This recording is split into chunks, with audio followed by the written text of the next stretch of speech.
গল্পটি গ্রামের কোনো একটি পুরনো বাড়ি নিয়ে। বাড়িটির নাম নিশিবাস। সন্ধ্যার পর থেকে বাড়ির চারপাশে যেন কেমন ভূতের পরিবেশ হয়ে যায়।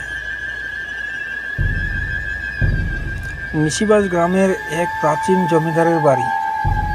এখন সেখানে কেউ থাকে না। বাড়ির পুরনো দেওয়ালে ছায়া পড়ে যেন সেখানে ভূতেরা লুকিয়ে থাকে। লোকের মুখে শোনা যায় ওই বাড়িতে অনেক আগে একজন জমিদারের মেয়ে নিশি আত্মহত্যা করেছিল। তারপর থেকে তার আত্মা নাকি রাতে বাড়ির আশেপাশে ঘোরাফেরা করে।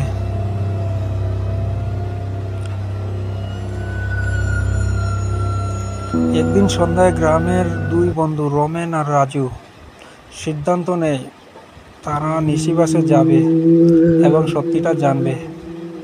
গ্রামের লোকেরা তাদেরকে বারবার বারণ করে,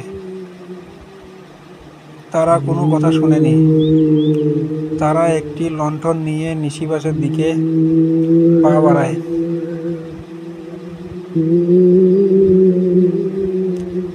বাড়ির ভিতরে প্রবেশ করে তারা দেখে সব কিছুই পুরনো এবং ধুলো জমে গেছে।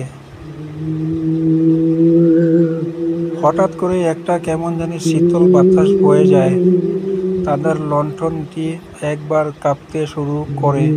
হঠাৎ করেই রাজু অনুভব করে কেউ তার নাম ধরে ডেকেছে, রাজু রাজু।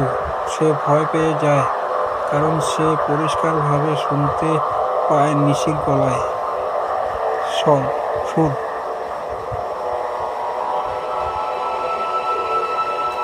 রমেন আর রাজু দেখতে পায় একটি সাদা ছায়া বাড়ির সিঁড়ির উপর দাঁড়িয়ে আছে। ছায়াটি ধীরে ধীরে তাদের দিকে আসতে থাকে। ভয়ে তারা বাড়ি থেকে পালিয়ে যায়। বাড়ির বাইরে এসে তারা দেখে যে সে গায়ের কাপড় সব ভিজে গেছে এবং প্রচণ্ড ঠান্ডা অনুভব করছে।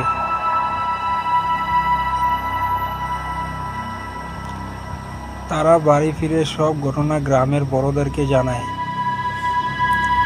গ্রামের বড়রা তাদেরকে বলছে নিশি আজও ওই বাড়িতে আছে এবং যারা তার বিরক্তি করে তাদেরকে এইভাবে শাস্তি দেয়। এরপর থেকে রমেন আর রাজু আর কখনো নিশিবাসের দিকে পা বাড়ায়নি।